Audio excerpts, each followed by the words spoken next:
All right, time for another react. I want some nasty. Are we having fun yet? Okay, so I found something interesting, okay? And it actually says nothing about this channel in particular or anything, but it's just something I've noticed. So a lot of these channels that only, or don't only talk about the Spurs, that talk about the Spurs along with a lot of other teams that just talk about the NBA in general, most of the time their videos that have the most views are the San Antonio Spurs ones. I don't know if it's just that every other team, everything is just over concentrated where it's just too much of the other teams and so much content on the Lakers till it just gets overshadowed. I have no idea. I don't know. But I do notice that the San Antonio Spurs get the most views on most of these channels. Now, before we talk about this, okay, before we talk about this video, really quick, if you guys want to support the channel, Clan, the merch fan, I actually finally was able to add 3XLs to the shop. So if you guys wear 3XL, it's there. Okay, it's all good, all Gucci. All right, let's go ahead and talk about this. Woo! The San Antonio Spurs are building something special. Can they be a future NBA dynasty? So a few people sent me this. I have no idea what the take is, but hey, I like the title. Let's go ahead and speed this up because, you know, copyright and stuff. All right, so let's go ahead and do this. San Antonio Spurs have one of the most unique rebuilds in the NBA going. Oh, I would like to add premium. I got premium. You see that? See that up there? Premium, baby. No ads. Nothing's gonna mess up my shine this time. On right now with probably the youngest roster, one of the youngest rosters in NBA history, and now handing the reins over from Dejounte Murray, who they just shipped off to Atlanta. Now Keldon Johnson is going to be the face of the franchise and the face of the rebuild, but he's not going to be the only guy. They will have some help there with him. Face of the franchise?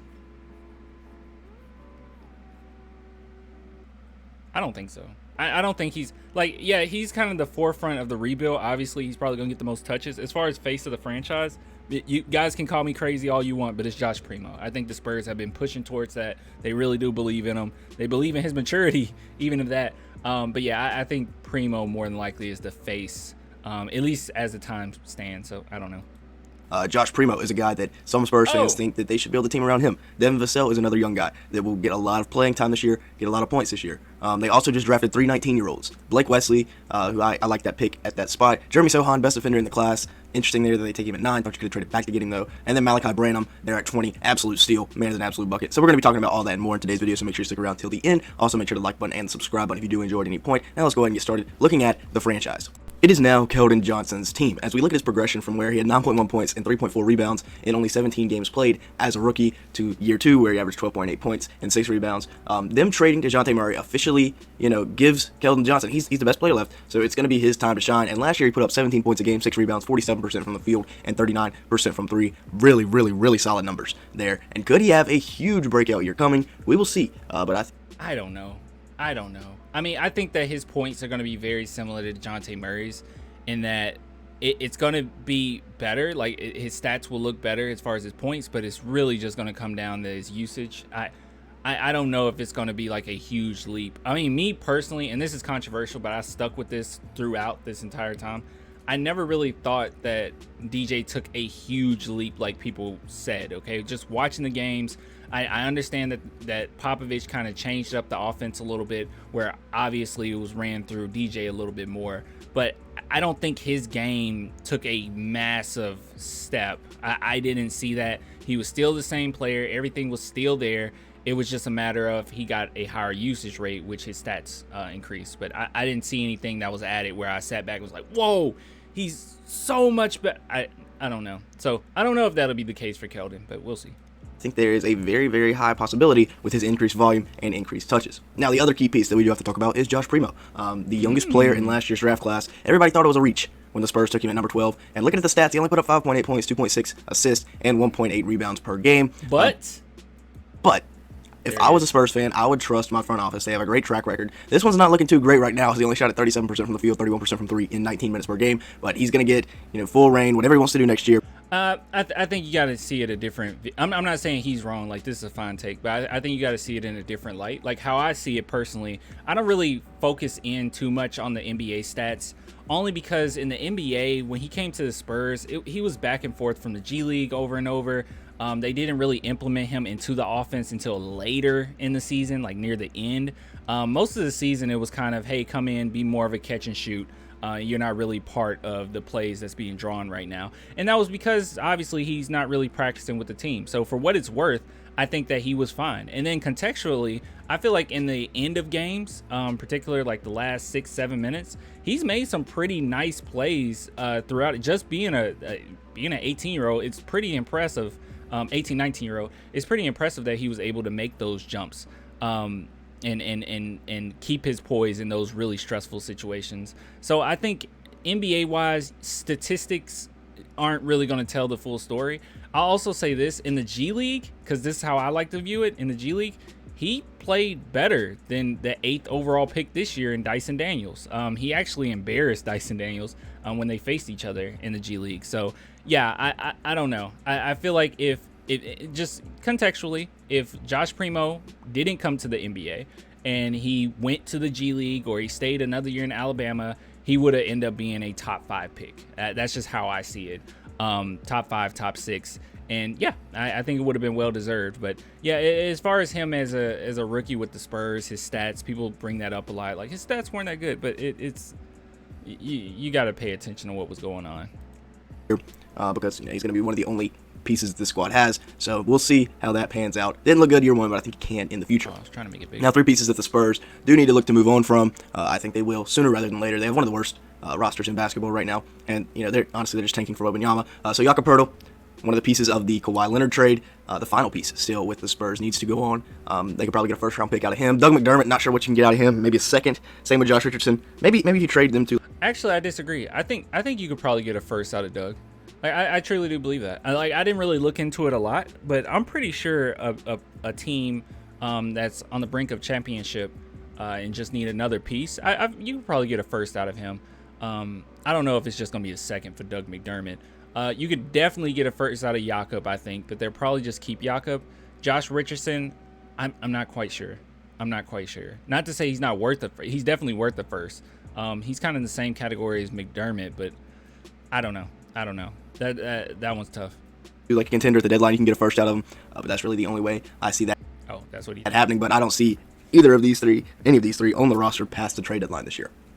Now, the CoStar, I think Jakob might be for Keldon Johnson this year is supposedly going to be Devin Vassell, who averaged 12.3 points last year, 4.3 rebounds, and 1.9 assists per game. Out of Florida State, I believe this will be his 3rd year, so he's looking to take another step. We saw what Keldon was able to do in his 3rd year, 43% from the field, 36% from 3, and 1.1 steals per game last year. Everything's shaping up for him to have a big-time year.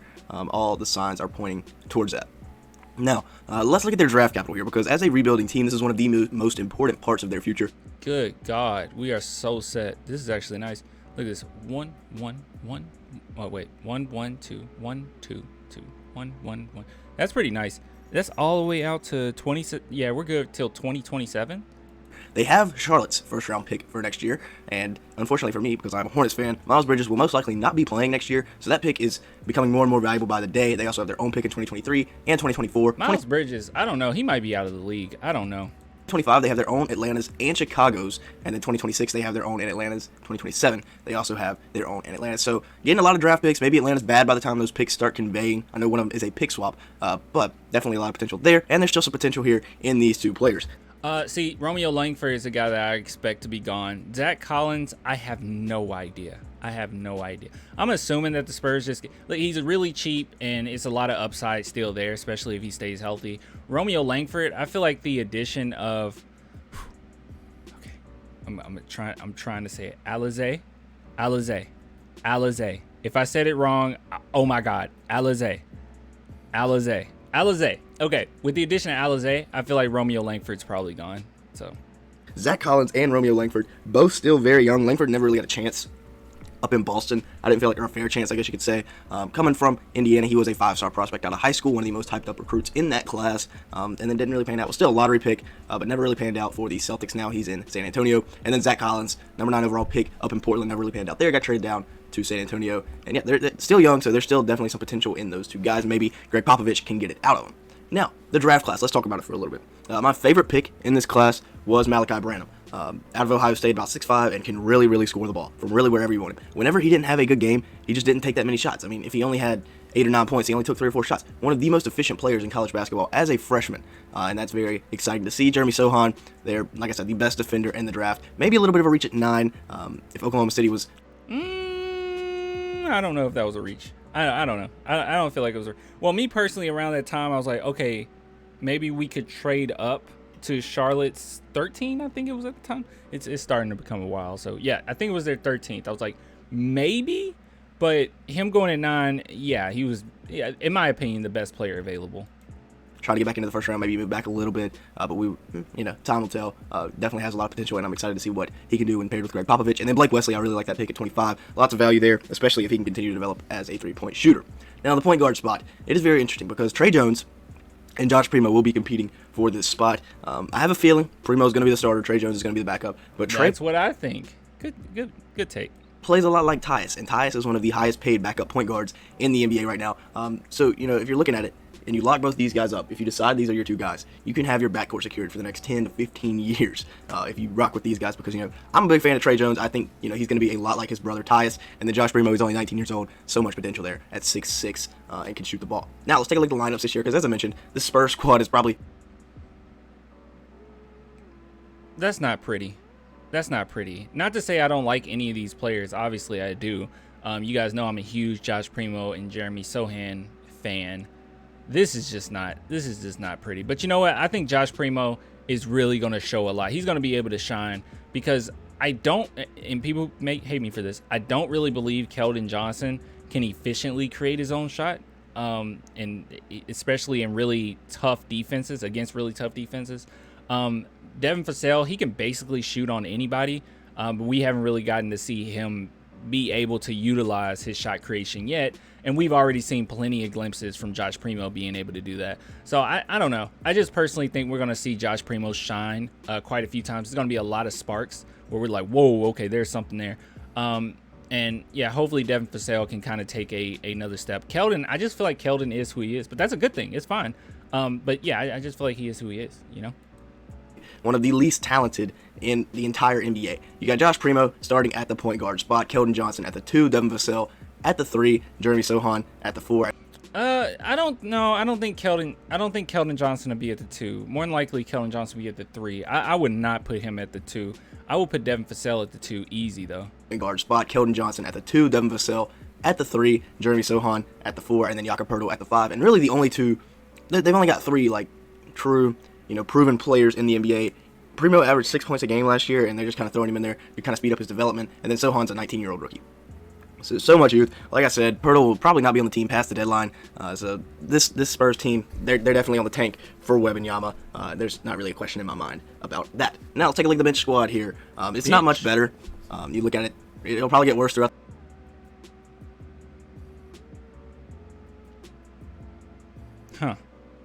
Like I said, I don't know if Josh Richardson and McDermott to be here.